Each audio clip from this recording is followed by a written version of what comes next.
So welcome. I am Jackie Donaldson, and I am the Hub Coordinator for Green Economy Peterborough.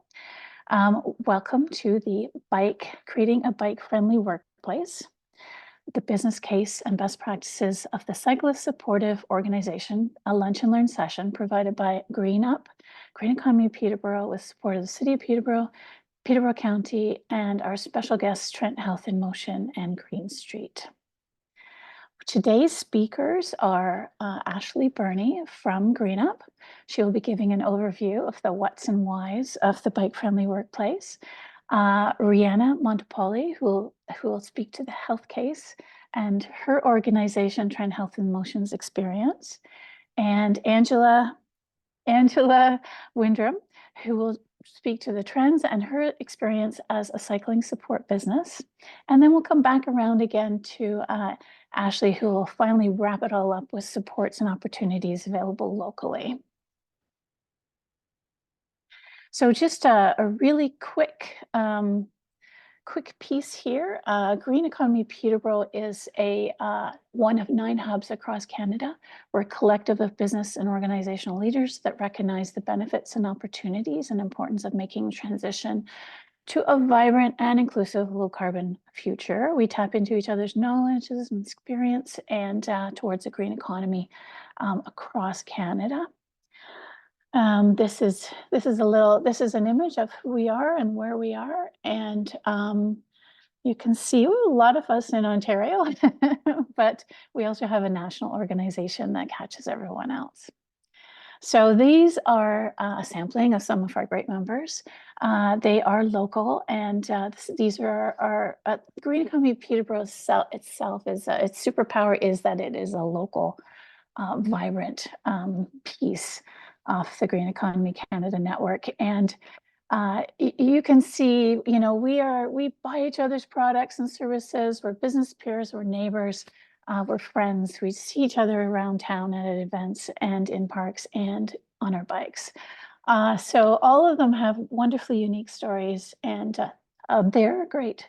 They're a great bunch. And you can see, I'll just point out to you that we've got bookends here with Angella and Vern, who are speaking today, and Reanna, who's with Michael from Trent Health in Motion, who are speaking today also. So that's kind of fun to see that. And I know that we will have some members people who are in attendance who are with some of these other organizations. So here we are all together, there's 27 of us. Soak it up, see all those great folks there. It's a nice group again. So just a quick nod to our advisory committee. They sort of provide us with support and insight for the local business community, so that all together we can become Peterborough Kawartha Economic Development's vision, which is to be the most sustainable and innovative community and economy in Ontario. That's what we're going for. So first up, we have Ashley. She is the coordinator of the Active Transportation Program at GreenUP, and we are lucky to have her with us today because she is immensely deep into activities to pull together the Shifting Gears May Challenge and the Bicycle Summit, which she will be speaking to later. Right now, she will be covering, doing a little bit of an overview on the bike-friendly business and why.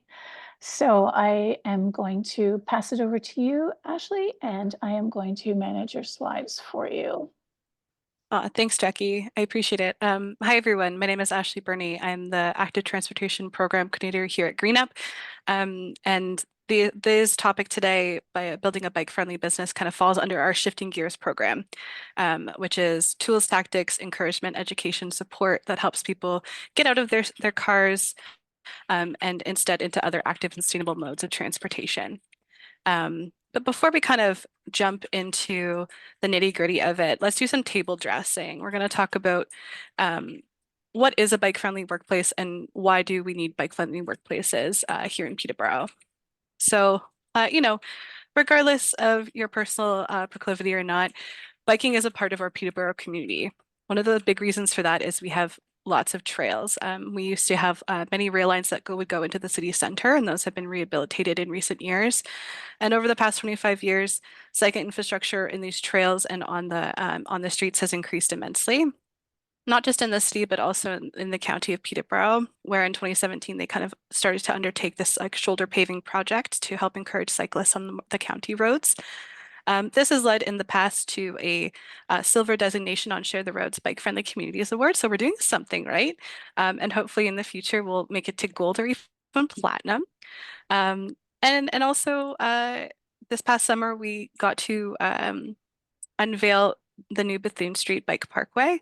After a lot of culvert work that was done underneath the road, we remade the space and have Canada's very first purpose-built bike parkway. So that's a big thing in the community and shows us that like this is here to stay. And indeed, we see that in the numbers. Between 2006 and 2018, the Health Indicators Report noted that there was a 400% increase in cycling mode share. This means that people that would have been taking other forms of transportation now choose to ride by bike. And indeed, this has happened because of the support of many different organizations who are invested in this work in the community. So this can be representatives from the city and county. Peterborough Public Health has been a big supporter. Obviously, GreenUP, the community bike shop on George Street, but also the Peterborough Bicycle Advisory Committee, who advocates for cyclist infrastructure, education, and programming. For over 20 years, they bring together stakeholders from retail, from the community at large. But even before that, we had a committee of citizens and public health workers through Peterborough Bikeways who made the first bike maps and safe travel routes in the region. So this has been a long time coming. So more specifically, like what is a bike-friendly business? And the good news for us is that there's sort of no hard and fast consensus on what that means, which is exciting because it means we get to decide what it means for ourselves in our community. From the shifting gears perspective, we like to think that a bike-friendly business means a business that considers both customers and employees who might be arriving by bike to their place of business and what those needs might be. And it can be super general, like ensuring they have a place to park their bike, to something more specific, like ensuring you have a bike stand and tools so that if people experiencing problems on the way can fix their bike at your location. But what it looks like also depends on your sector and your facilities. So are you a customer-facing business, an office with occasional clients that are coming in, a manufacturing-based operation? Bike friendliness sort of looks different in each of these situations with some kind of important overlaps that I'm going to get into. In practice, it's about sort of the basics.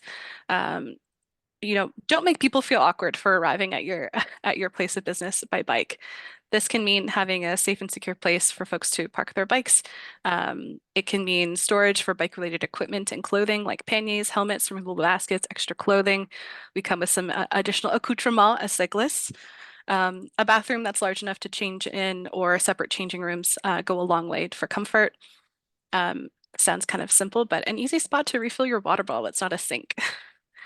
Small bike repair kits. This can even be something as simple as a set of Allen wrenches and like a bike pump. And increasingly like a place for folks to change their charge their e-bike batteries. And there's a lot more to it besides, depending on the type of business you run. But this is sort of a good place to begin as a baseline. And I think Angie might get into it in more granular detail later. But the highest level, why do we need to consider being bike friendly? And for reasons I'll sort of get into more on the next slide, it's about equal opportunity and access. As much as the way people arrive at your business might not be like directly in your purview, you need to consider that the way that we've built our transportation system heavily favors cars over other forms of transportation. And honestly, as a business owner, it's just as necessary to consider if all clients, employees, and customers feel welcome and comfortable when they arrive by bike. We say location, location, location. You could pay a lower rent in an industrial park, but if you're a customer-facing business, that's not the right call. Lots of professional firms have offices in downtown areas, and that's not by accident. We do consider location and transportation when it comes to planning our businesses, and I guess I'm inviting you to think about it a little bit more. Because being bike friendly doesn't just mean cyclists, it also often means being friendly to other clients or staff arriving by transit or other transportation modes, or folks who have accessibility needs. Um, so that's sort of like the bigger picture, but more specifically, why is it good for business? And it has to do with not leaving money on the table, quite frankly. Cyclists are often social folks. They operate in community and they're word of mouth patrons. So if you're on your bike and you go somewhere that's really friendly to you, you're going to tell your friends who also arrive by bike. It's been proven that cyclists are more likely to spend money in local stores and in downtown shopping areas, building you a local customer base that renews year over year. And cycle tourism is a growing industry and should honestly be considered. Ontario by Bike is an organization that curates a registry of businesses that meet certain criteria, and they publish them in a guide that they provide to cycle tourists or people interested in visiting places and getting around by bike. These folks are often arriving by way of the Trans-Canada Trail system that we have connecting Peterborough. So these folks are arriving directly at our doorstep. And in fact, we're currently in the process of becoming a trail town within the Trent Severn Waterway. It's like 900 kilometers long, like it's humongous. And although these people are ostensibly arriving by boat, they don't have cars with them. They bring bicycles with them on their boats, and then they do little day trips off of the waterway, bringing again more investment often into downtown areas. I was just at the Ontario Bike Summit in Waterloo last week, and this was a huge conversation about trails and community investment because oftentimes these folks wouldn't be able to arrive at our establishments because they're not off of major roadways, but they're off of bike paths. So don't leave that money on the table. But on a more specific level, parking is costly. Even if you aren't paying for customers or staff to park their cars directly, parking takes up a lot of space, and it's good business practice to have more dense parking options for folks to access, especially if you're in a downtown area. It gets more people into your establishment more efficiently. The space that you take to park 12 bikes is about how much you take to park one car. And so even if you aren't directly paying it with your dollars, you're paying for it with other things. And it's also an efficient mode of employee travel. If you have to travel between buildings on a campus or visit nearby clients or a work site, it's cheaper and quicker than using employee vehicles. It's also less costly to maintain a fleet of bikes as opposed to a fleet of, like, say, golf carts. So another thing that we often try to think about is it makes you a quality employer. Retention and competition for talent is quite challenging. In the last 4 years, the labor market has been frankly all over the place, and talent in many sectors is hard to come by and even harder to keep. Allowing candidates, and not just those who have cars, to apply for your positions and feel supported allows you to hire quality candidates. And I'll touch on more of like the policy prescriptions that might help this in the later on in the presentation. It also leads to, public recognition and perception. Some of you folks might be part of the Green Economy Peterborough program, and it's great for cutting costs on unnecessary energy and emissions and lowering your carbon footprint for the benefit of everybody. But it's also a way for you to present yourself to clients and customers that you align with. So like someone who has those types of values will seek you out as a vendor, and that part's important. So these designations, like through Ontario by Bike, or Share the Roads Bike Friendly Communities, or even, the Peterborough Downtown Business Improvement Area is a certified bike friendly area so that we can get more recognition for outdoor events. Those things help you find a customer base who are going to make a decision no matter what, and they might as well choose you because you guys have similar types of values.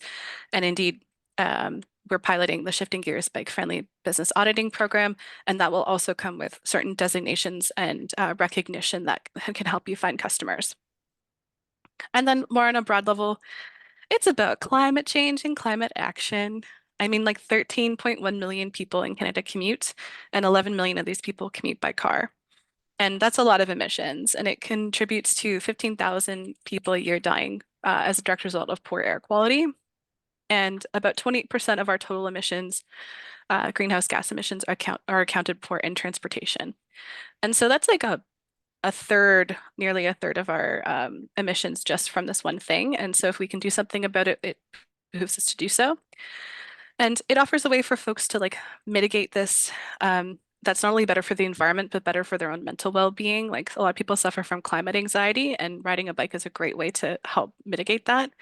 And indeed, most trips in Peterborough are 5 kilometers or less, which means that cycling is an extremely accessible thing to do within that distance and an accessible thing to do within Peterborough. And so that sort of nicely dovetails into why is a bike-friendly business good for staff? And it's about affordability, accessibility, and staff equality. And I touched on this briefly earlier, but like parking cars often comes with a cost to your business.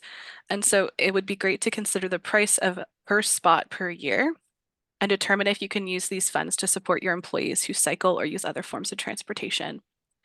And I think Reanna will get into this a little bit more in depth, but it's proven that staff will arrive at work happier, healthier, more awake with clearer minds when they arrive by bike as opposed to driving.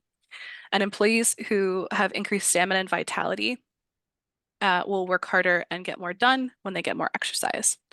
Wellness and happiness is often a mandate in mid to large size businesses, and active transportation encouragement is a great return on investment for these practices as it happens kind of like outside of the workday. And truly, it's great for morale. And I could plug our Shifting Gears May Challenge registration opens today.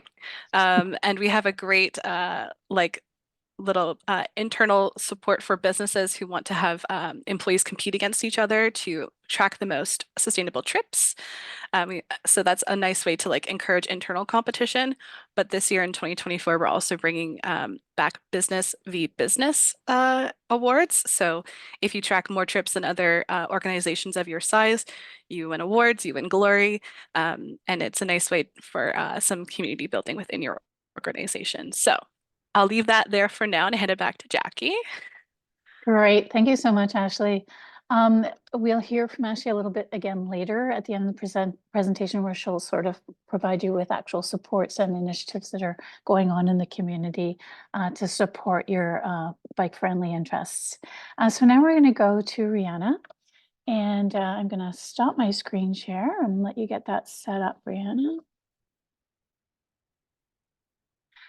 So Reanna and her partner Michael are the owner-operators of Trent Health in Motion, a multimodal clinic that offers a wide range of health services, including physiotherapy, pelvic health physiotherapy, chiropractic, massage therapy, athletic therapy, and much, much more.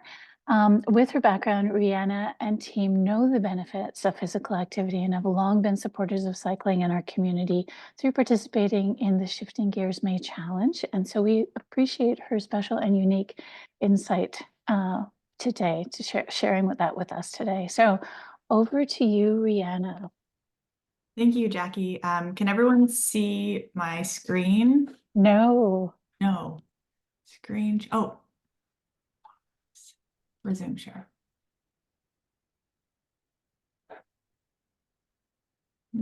It says you've started sharing it. Yeah. Let me try again.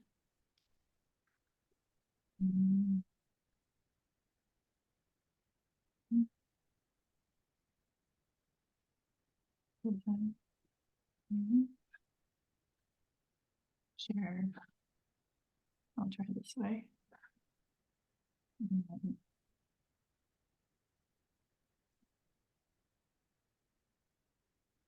Can you see it now? Yes, we sure can. And you can hear me? Mhm. Great. Okay, so thank you for the introduction, Jackie.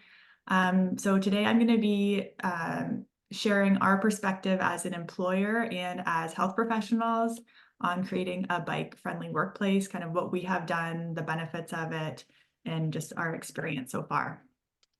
So who are we? So I'm Reanna with my husband, Michael Williams, who's in the picture with me. We are both physiotherapists and we co-own Trent Health in Motion. That's a sports medicine clinic located at Trent University in the Athletic Center.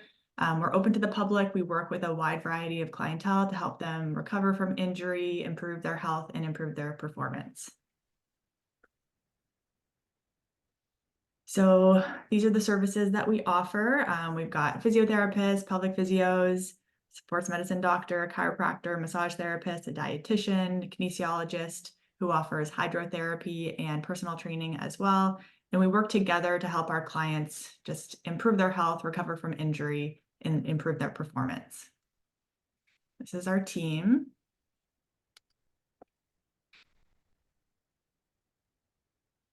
So this is just kind of a history of Mike and my journey with active commuting. So the first time that we really consistently started commuting by bike to work was just over 10 years ago. We traveled overseas. We worked as physios in Australia for 6 months, and we didn't have cars there. So we bought bikes and were biking to work and really everywhere. And surprisingly-ish, we really enjoyed it. It was just a nice way to include being active in our daily routine. We got fresh air. So yeah, it was a really positive experience for us. Then when we moved back to Canada, we were living in Toronto for a few years. And if you've ever lived in Toronto, it's, often active transit, either by bike or by walking, is just the most convenient way of getting around, especially if you're not on the subway line, which we were not. Just parking is so expensive. There's so much traffic, and there's also not very much parking. So we, again, were commuting a lot by bike or by walking while we were living there. And then in 2016, we moved to Peterborough, which is where I grew up. And in 2018, we bought Trent Health in Motion, and we've really tried to structure our lives to involve as much active commuting into our daily routine as possible. And yeah, I think we're trying to build that now to include our whole business. And, it benefits us. We feel good when we're active throughout the day and getting fresh air, and it benefits the planet as well. So in terms of our business values, one of the things that we've really found rewarding in owning a business is just the ability to have a greater positive impact on our community than we could as individuals. And so as healthcare professionals, one of our primary focuses is improving the health of our community and everybody in our community, including our staff, our clients, and ourselves. And then also, we are very aware of trying to reduce our greenhouse gas emissions for the health of our planet. So we joined Green Economy Peterborough, and through our inventory report, we saw that employee commuting, which mainly happens through gasoline-powered vehicles, was the second largest source of greenhouse gas emissions for our business after natural gas for heating. So clearly there was room for us to have a bigger impact in that area through active transportation. So active transportation kind of is great because it addresses two big issues that we're facing in terms of most people are not getting as much physical activity as they should be for their health and well-being. And also we know that we're not doing enough to combat climate change on a global scale. So getting more people to commute by bike or by walking actively is good for two really big problems that we're facing right now. So here are the just like physical activity guidelines that adults should be trying to meet. A large proportion of Canadian adults are at risk of poor health outcomes because most people, 82.5%, do not meet the physical activity guidelines and are sedentary for a large part of their day.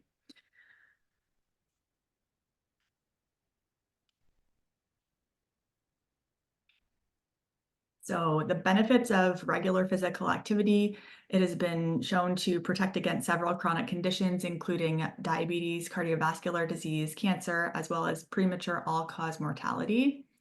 There's also substantial mental health benefits, so stress reduction, improved mood and cognitive function. And then separate to the benefits of physical activity, there are also significant risks of being sedentary, so increased risk of chronic disease and premature mortality from not moving. And then why should businesses support healthy lifestyles? So there's lots of benefits from a business perspective to supporting your employees in being active. So we know that healthier employees are less likely to take sick leave, resulting in increased productivity and lower healthcare costs for the business. There's increased employee engagement and satisfaction and loyalty. Healthy employees are more productive. There's also the companies that prioritize employee health and well-being attract more employees and also retain those employees. There's positive brand image and reputation. So customers, investors are more likely to support socially responsible businesses that prioritize employee well-being. And investing in employee health and wellness programs yields a significant return on investment through reduced healthcare costs, decreased turnover rates, and improved productivity.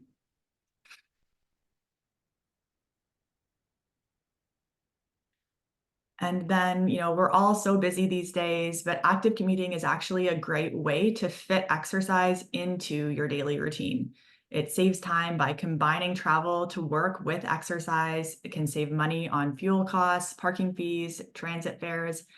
Helps with stress reduction, along with being busy, that busyness can create a lot of stress. So stress reduction, we know that exercising outdoors, such as in active commuting, can help to reduce stress and promote mental well-being. And then it also just enhances productivity and focus. So just great overall strategy. Okay.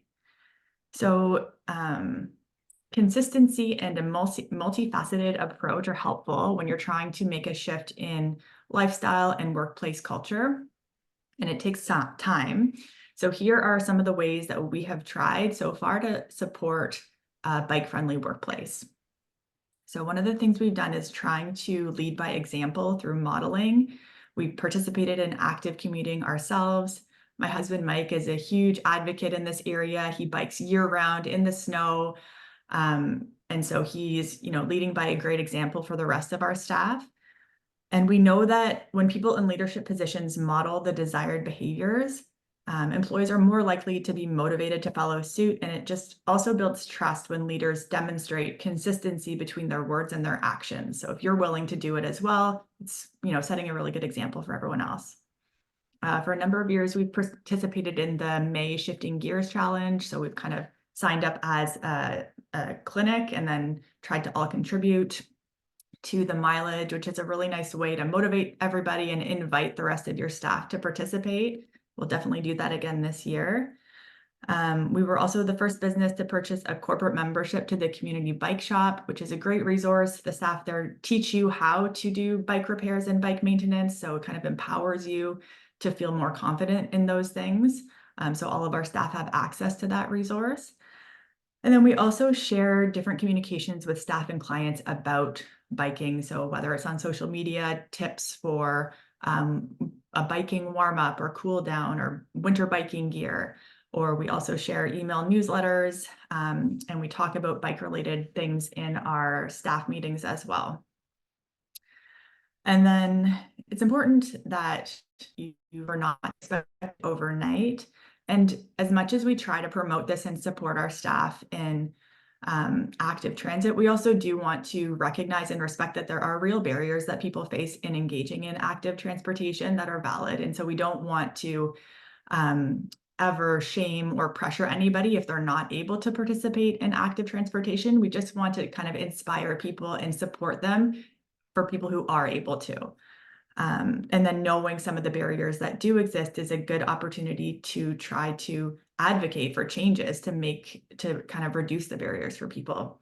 And even if staff are not ready to participate in active transportation right now, even just having an employer that does support this, people feel pride in that. So, you don't expect everybody to do it, but know that there's still benefits for the people that don't participate actively themselves. And then we offered to be a pilot in GreenUP's bike-friendly audit. So we did the internal audit, which is kind of directed mainly at our staff, our bike friendliness to our own staff. And then we did the external audit, which is bike friendliness to clients in the community. It was a great experience. Had Ashley to the clinic, gave her a little tour of our clinic space, the building, and kind of bike parking and things like that outside. We discussed the strategies that we've implemented so far and just answered some questions about our business. And then after our meeting, Ashley provided us with a summary report of each audit with some key actionable items that we can take to make biking just our business more bike friendly. So here are some of those actionable items. So she provided us with kind of a summary report with 10 actionable items that we can choose a few from to start with. And this audit experience just was great because it pointed out some things that we had never even thought of. You know, we've done some things that we thought would be helpful, but there's clear things that we missed, and they're not that they're hard to do, it's just things that didn't occur to us. So it was a great opportunity to learn some easy things that we can do just to take away some of those barriers for our staff and for clients. And then our vision with active transportation is to help create a culture and infrastructure in our business and in our community of safe, accessible, active transportation for everybody, to inspire others in our community to pursue this goal as well for the health of our community and of our planet. These are some great active transportation activities coming up. Highly recommend all of them. And yeah, thank you very much for listening and for inviting me to speak. Okay. Thank you so much, Reanna. That was fabulous. I really appreciate your perspective. It was very comprehensive. Great business case for supporting workplace business, bike-friendly workplaces. So next up, we have Angella Windrem. And Angella, I'll get you to start getting your screen prepared there. Angella and her partner Fern own Green Street on George Street. You may know them for selling and servicing electric bikes and related products, but Green Street is so much more. Today, Angie will share her experience supporting cyclists, as well as her passion and insight for building a community that has access to and enjoys cycling and sustainability as much as she does. Over to you, Angie. Thank you, Jackie. Is my screen sharing okay? Yeah. Everybody seeing good and hearing well? Mm-hmm. Good.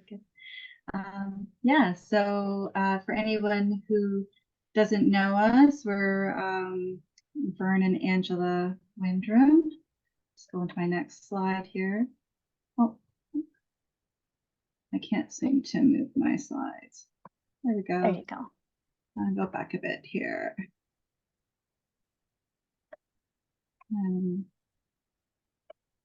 I seem to be missing one of my slides. That's okay. I wonder why I'm missing a slide. Anyway, yeah. So I'm Angella Windrem, and together with my husband, Vern Windrem, I did have a nice little picture there, but that seems to be missing. We have co-founded and own and operate Green Street Electric Bikes. And so in this little bit of what I'll be presenting today are just to share a few of our insights into what we're seeing, especially with trends in biking, and then probably taking just a little deeper dive into what we're seeing with electric bikes. So I'll go into my agenda. Perfect. And so we'll begin just by talking a little bit about who we are, which will also give you just a little background on when e-bikes landed in this area. And we'll talk about our business values and some things that we notice are trending. And then again, take a little deeper dive into electric bikes, because that's kind of what we do here. And then we'll wrap it up with just a fun little true or false activity at the end. Okay, so, oh, there's that picture. So this is who we are. Right there with me, that's my husband, my partner in life and in business, that's Vern. And just a little bit of background on Green Street. Why we started Green Street was back in around just maybe a little before the 2008 recession. Vern found himself without work. He had been laid off. And so we started kind of thinking about the potential of going into business together and creating something in that way. We really knew we needed, or we wanted to work within the sustainable arena or green industries. And e-bikes had kind of made that shortlist for us. And then in that time, because Vern was laid off, he was doing a little side work. Vern's background is as a mechanic. He's He's a mechanic of bicycle, e-bike, automotive, tractor trailers, farm equipment. He's just kind of that guy that fixes everything. And he was doing a little bit of side work for a farmer friend who had imported some tractors from overseas. And when he was chatting with this gentleman, he looked in the corner of his barn and he could see this e-bike. We knew it was an e-bike. And so he said, listen, if I will take that e-bike for payment for my work that I've been doing, if you're okay with that. And he was. So we started riding this e-bike everywhere, and we were just bombarded with questions, and there's just so much curiosity surrounding it. So at that point, we kind of knew we had a good business to go with. And there's so much more to that story, but I think I'll just fast forward from there to now, which is 16 years later.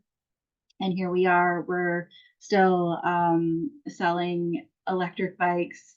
They're a lot different now than they were from that original crazy little contraption that we had.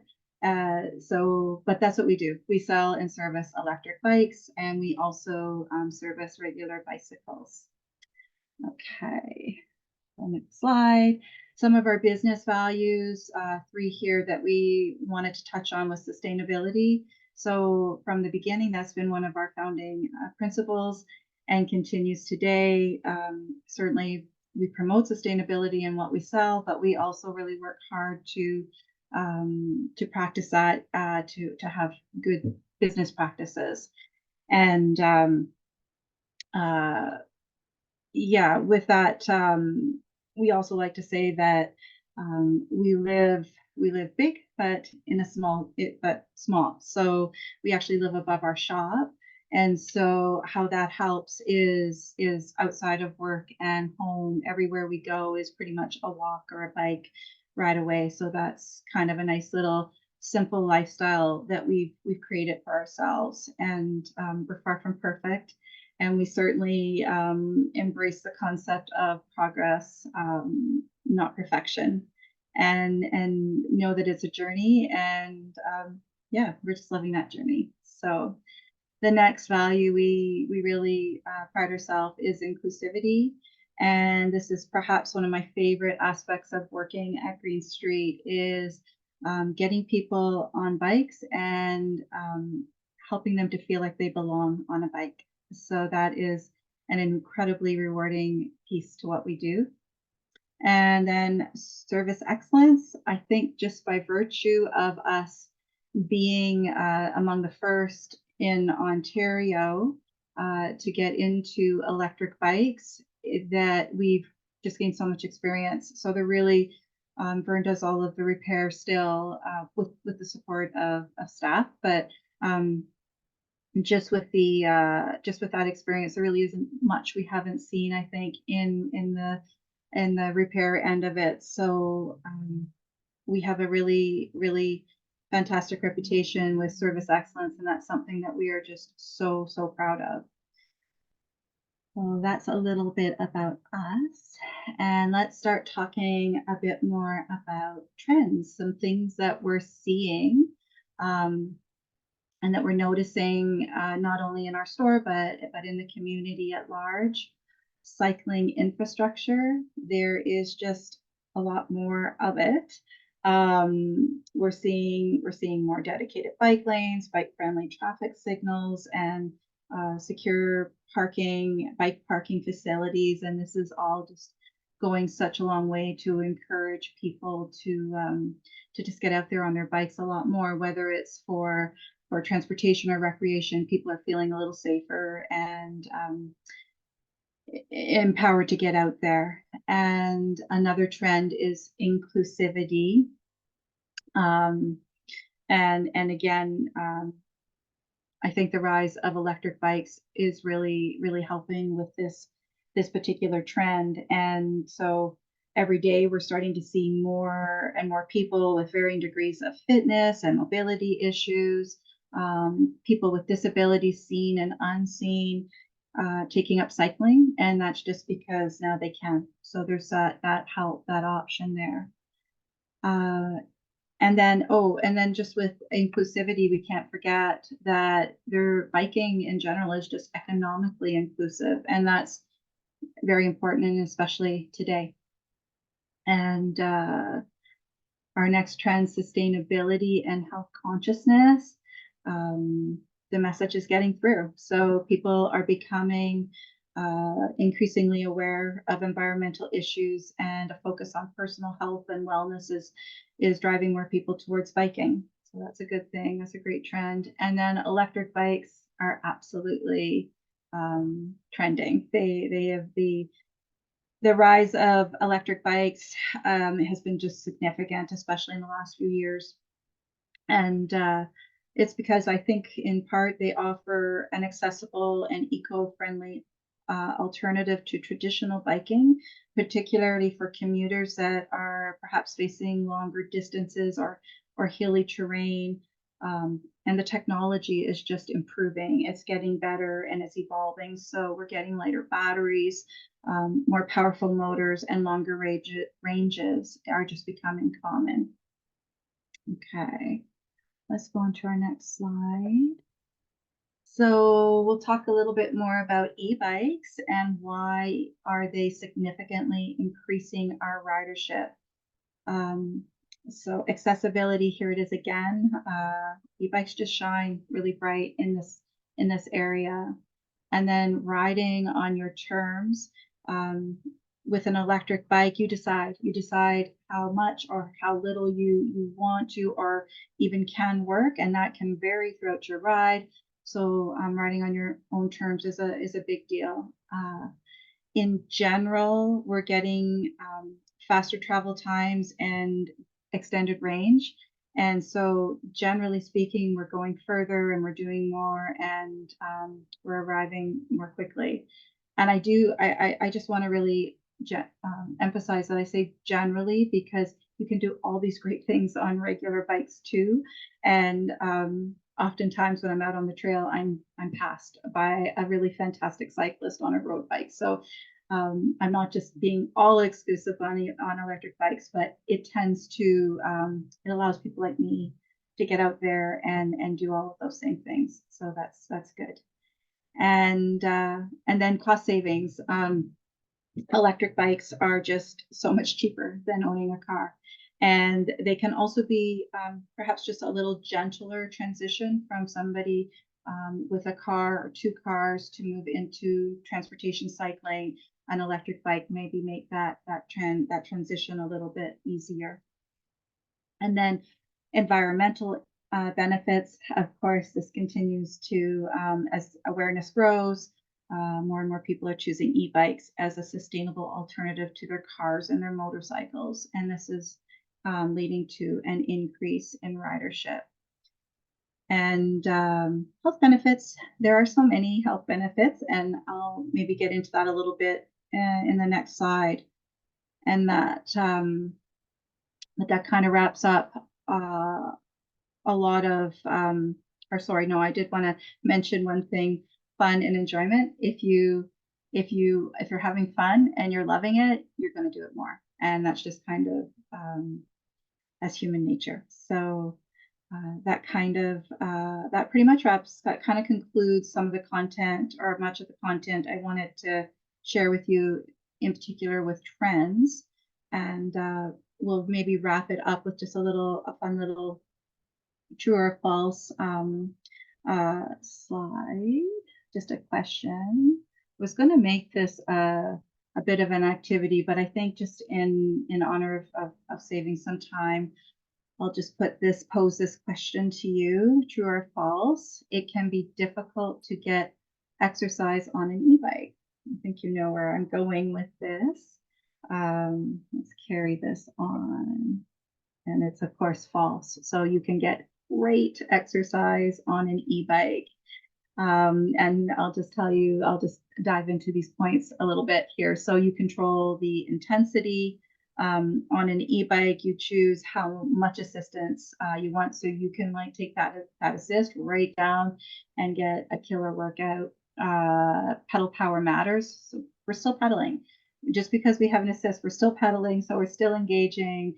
core, legs. Our cardiovascular is still being engaged. So pedal power matters. Interval training, sometimes people don't think about that, but it's possible with having the varying levels of assist. You can drop that assist right down, get your heart pumping, and then pause for a bit or give more assist and just coast. And you can kind of work with that. So that can be kind of a fun workout. Engaged core muscles. Again, whether you're on an electric or a traditional bike, you're always engaging your core muscles because just by virtue of balancing your bike, navigating turns, corners, all of that. And cross training benefits. This is kind of fun to include your electric bike. I every morning ride my bike to the YMCA, I swim, and then I ride back. So I'm able to kind of combine a couple of activities.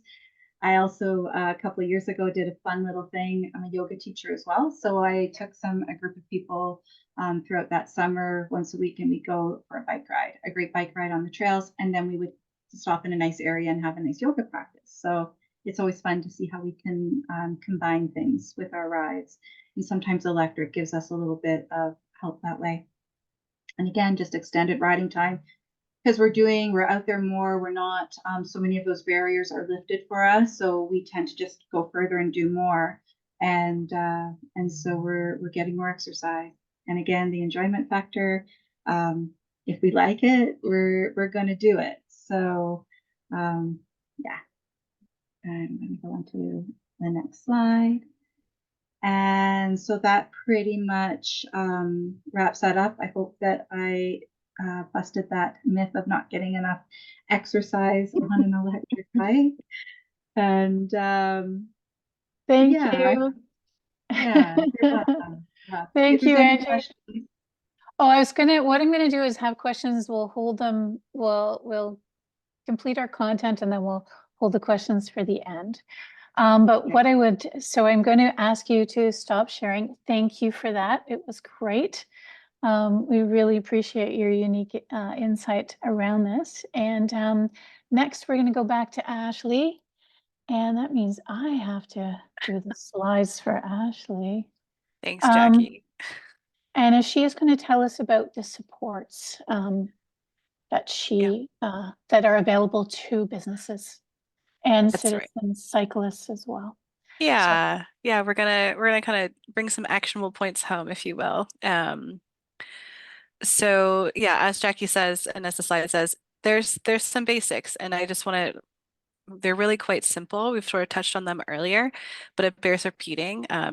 Just think of like 1, 2, 3. The first one is safe and secure bike parking.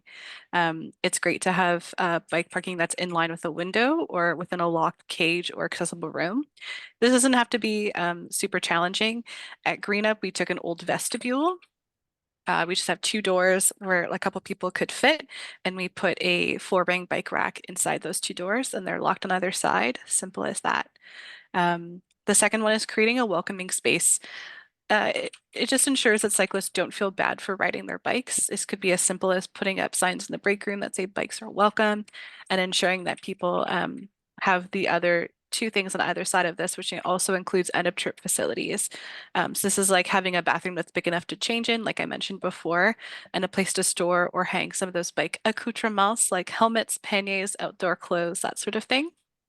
And then there's some like extra fun stuff that's not necessary to kind of get the bike friendly business ball rolling, but does send a message that cycling is not only fun, but also supported. And those can be having a basic bike toolkit on hand, at the very least, a pump and some Allen keys so that people can ensure that they have a safe ride home. This also includes an easy spot to fill a water bottle, healthy snacks in the break room. It doesn't take much to have like a bowl of apples and other things on hand so that if someone comes in from a really tough ride, they are able to recharge. And again, speaking of charging, having a place to charge some of those e-bike batteries for them to get back to where they're going. And it also includes not just these like macro steps, but supporting local bike culture as a whole is going to go a heck of a long way. And this means staying connected to the community to participate and promote local bike events, whether that's internally or externally with communications, such as some of the events mentioned today, like the upcoming Peterborough Cycling Summit, April 24th and 25th, or registering for the Shifting Gears May Challenge. There's also bigger national months like Bike Month in June, or participating in something like the Velo Canada National Pedal Poll, where people go out and count cyclists in June as well. For Shifting Gears side, we are working on a list of these dates for people to follow in a forthcoming Shifting Gears business package that we're going to be sending out later in May. Also supporting community efforts. So like sponsoring or participating in community events is great for team building, but also to identify publicly as an organization with some things that other folks and clients might care about. And that includes some standouts in the GEP crowd, such as Trent Health in Motion, Engage Engineering, and the County of Peterborough, who are all sponsoring in part the Bike Summit. So congratulations on that front as well. But internal policy, we said we'd kind of circle back on this. We don't often talk about this in the business sphere. It's sort of like other topics like management strategies. It's not super sexy, but a robust policy infrastructure is genuinely key to maintaining a healthy business, particularly for mid to large size businesses. Internal policy like a bike mileage compensation for employee travel, and having an employee bike on hand for visiting those clients or doing business travel within the workday is pretty key. Emergency ride home policies so that people can ensure that they can get back home safely. Casual attire or flexible dress policies can also support cyclists, as can flexible start times. So a lot of people struggle with biking to work in case there's bad weather or they need to drop their kids off at school and then make their way to work. So flexible start time policies really go a long way in making them feel like they don't have to be there, 9:01. And indeed hybrid work policies. This isn't directly related to bike friendliness, but there is evidence that is supportive to people that they have the option of working from home or coming in.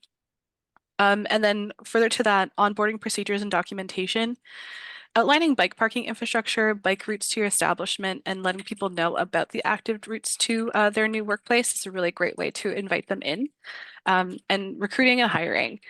So G license requirements are often put on job postings kind of as an HR boilerplate, but consider whether this is entirely necessary for the role in which you're hiring and how it might filter out candidates who don't drive, who might be very suited to your role.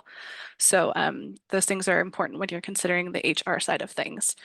And Peterborough is a very fertile place for local initiatives. Here at GreenUP, obviously we have many things under our Shifting Gears banner. We like to say that we're a 4-season active transportation support program. And under that program, we do things like Reanna mentioned, our new bike-friendly workplace audits. We run the Shifting Gears May Challenge, where we get people to track their active and sustainable trips. We also run a program called Rack and Roll, where we give one-on-one commuter consultations to folks who would like to use their bikes to do more essential trips, but maybe don't have the knowledge or know how to do that. And then we give them vouchers for free essential gear, such as racks, panniers, bike locks, lights, and other things that help them make more comfortable trips. As mentioned, the Community Bike Shop is an excellent resource. They're an educational bike shop, so you go in and they teach you how to maintain your own bike in a really inclusive way. You can get corporate memberships so that your employees can also participate. They do educational workshops and also run something called Winter Wheels to help incentivize people and teach them how to ride in the winter. You get some free studded tires and a community of folks who are interested and willing to help you make that first jump into the winter, because it can be kind of intimidating, but we promise it's like lots of fun. And then there's local cycling organizations. As mentioned, the Peterborough Bicycle Advisory Committee, which is a multi-stakeholder group. The Peterborough Cycling Club, Tandemize is a group of folks who help people who have vision impairments get out on bikes in a literal tandem bike, which is really awesome for accessibility. Age Friendly Peterborough is working on a couple other programs that are forthcoming for seniors and other folks who might have various types of physical disabilities. And also Ontario by Bike, who is our local bike tourism organization. So I think we're right under the buzzer on that one. So it's 12:59 and we're working hard to be on time. I'm just going to give a big thank you to our speakers. And I'm going to stop recording. Yes, a big thank you. There was lots of ideas in there. And Ashley, when you summarized it all at the end, it was just like, wow, we really have some great stuff happening here. And we should be really pleased and proud about that. And so bike-friendly businesses, there's lots of opportunity and support for that too.